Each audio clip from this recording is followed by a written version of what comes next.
शास्त्रों ने कहा है पवित्र मन ही तीर्थ होता है। कैसे करोगे मन को पवित्र? सुखदेव जी कहने लगे कि राजन, आपने मनुष्यों के सुनने योग्य प्रश्न किया है। श्रीमद् भागवत महापुराण मनुष्य होना सिखाता है। मनुष्य होकर मनुष्य से इतर जो जीव सत्ता है उसके पोषण की प्रेरणा देता है, और प्रकृति से कैसे सह धर्म निभाना है इसकी भी प्रेरणा देता है। इंसान को इंसान सा होना नहीं आया, दूसरे के दर्द पे रो डट के आप बैठे हो, पलती मार के बैठे हो, रीढ़ की हड्डी सीधी है, आपकी चेतना का ऊर्ध्वगमन हो रहा है, नीचे के चक्कर खुलते चले जा रहे हैं, ऊर्जा ऊपर की तरफ ऊर्ध्वगमन कर रही है, और आपके चेहरे पर आपका वो ऊर्जा का तेज प्रकट हो रहा है, क्योंकि वो अधो मार्गों से नहीं प्रवाहित हो रही, इसलिए उसका ऊर्ध्वगमन कैसे होगा। हमारे यहाँ भोजन की व्यवस्था क्या थी? पलथी मार के भोजन करो, पूजा पलथी मार के करो, संत सतगुरु के पास पलथी मार के बैठो। पलथी मार के बैठना भी तुम्हारा सौभाग्य है भारतीयों। मैं जब सारी दुनिया में प्रवास करने गई, हम लोग एक कार्यक्रम लेकर गए, वसुदैव कुटुंबकम की भावना थी, whole world one family concept था वो। हम पूरे वर्ल्ड की पवित्र नदियों का जल, सारे वर्ल्ड की पवित्र तीर्थों की मिट्टी लेकर चले थे, और 25-30 लोगों की टोली थी। शंकराचार्य जी थे, संत थे, महामंडलेश्वर थे। सारी दुनिया को पहली बार देखा। एशिया में गए, गल्फ कंट्री में गए, यूरोप गए, अमेरिका गए, और वहां अमेरिका में मुझे एक व्यक्ति मिला, तो उसके बहुत शिष्य, सब गोरे शिष्य, और वो भारतीय था। मैंने पूछा क्या करते हो, क्या सिखाते हो? बोले दीदी माँ, सिर्फ अमेरिकनों को पलथी मार के बैठना सिखाता हूँ, और मेरे लाखों चेले बन गए। पलथी मार के बैठना, क्योंकि वहां की जीवन पद्धति में ऐसा है कि जमीन पे नहीं बैठते, कुर्सी पे बैठते हैं, तो उसके कारण घुटने नहीं मुड़ते। पलथी मार के बैठना उनके लिए असंभव है। और हम भारतीय पहले दिन से ही, हमारी माता हमें पलथी मार के बैठा के सामने चांदी की थाली रख के, या फिर साधारण थाली पत्तल रख के, केले का पत्ता रख के उसमें भोजन आरोगती हैं, ठाकुर जी का आवाहन करती हैं, और जब वो भोग लगा लेते हैं तब प्रसादी अपनी संतान के मुख में डालती हैं। वो दधी चावल, दधी ओधन ही नहीं होता, वो ईश्वर का प्रसाद होता है।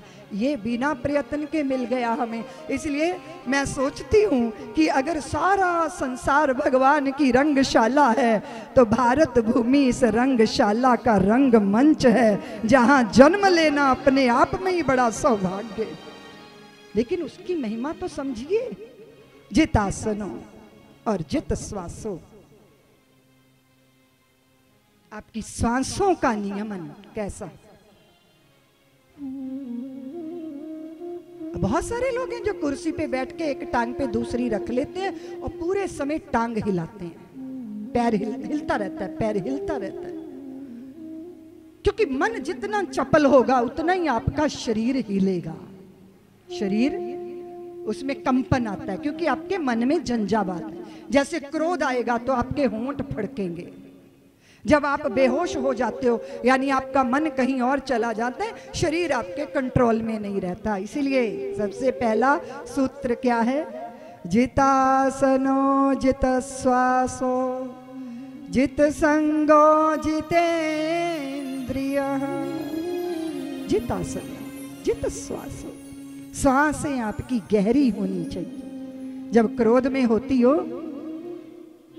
तो सांप जैसा फुफकारती हो, हमारी कई बार वासना में जब हमारा मन होता है तो कुत्ते की तरह, धौंकनी की तरह सांस चलने लग जाती है। जैसे ही कोई आवेश आएगा तैसी आपकी सांसें आपके कंट्रोल के बाहर चली जाएंगी। उथली सांसें लेने वाला कुत्ता जल्दी मर जाता है और गहरी सांस लेने वाला सर्प या कछुआ लंबे समय तक जीता है। उनकी आयु की लंबाई और छुटाई उनकी सांसों की गति पर निर्भर करती है। लंबी गहरी नाभि तक सांस, आपने नाभि तक कभी सांस ली?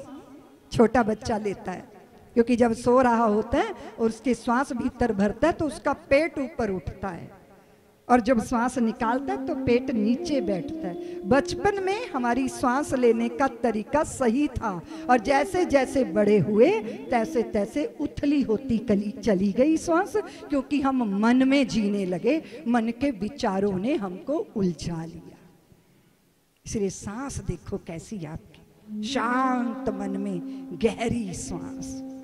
और अगर कभी भी किसी तरह का आवेग हो तो अपने मन को शांत करने के लिए लंबी गहरी सांस लेने लग जाओ। सांस बड़ा सूत्र है परमात्मा से जुड़ने का, इसलिए इस सांसों को उथला नहीं करना, गहरा करना है। और फिर क्या करना है, इसमें नाम को जोड़ देना।